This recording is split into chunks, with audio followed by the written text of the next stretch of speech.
የአዲስ አበባ ከተማ አስተዳደር አገልግሎት አሰጣጥ ጥራቱን ለማስጠበቅና እውቀት መር በሆነ የሰው ኃይል እንዲመራ ካከናወናቸው ተግባራት መካከል ሪፎርም አንዱ ነው።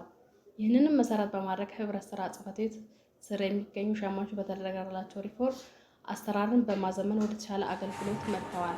በአቃቂ ቃሊቲ ክፍለ ከተማ ወረዳ 8 አስተዳደር ስር የሚገኘው ማስተዋል ሸማች ኃላፊነት የተወሰነ ህብረት ስራ ማህበር ኋላ ቀር አስተሳሰብና አሰራርን በመስበር ዘመናዊ ሆቴልና ስጋ ቤት ከፍተው በተመጣጣኝ ዋጋ ነዋሪውን ሲያገለግል ቆይቷል። አሁን ላይ ተቋሙ ዘመናዊ የዳቦና ኬክ ማሽኖችን በማስገጠም ጥራትን ማዕከል ያደረገ ዳቦና የተለያዩ ኬኮችን በማቅረብ በሰፊው ህዝብን እያገለገለ ይገኛል። ማስተዋል ሸማች በዚህ ብቻ አልተገታም። ሚኒ ማርኬት በመክፈት ህዝቡን ያማከለ አገልግሎት በመስጠት ላይ ይገኛል።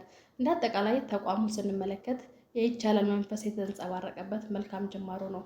በቀጣይ ከዚህ የተሻለ አገልግሎት እንደሚሰጥ በማመን ነው።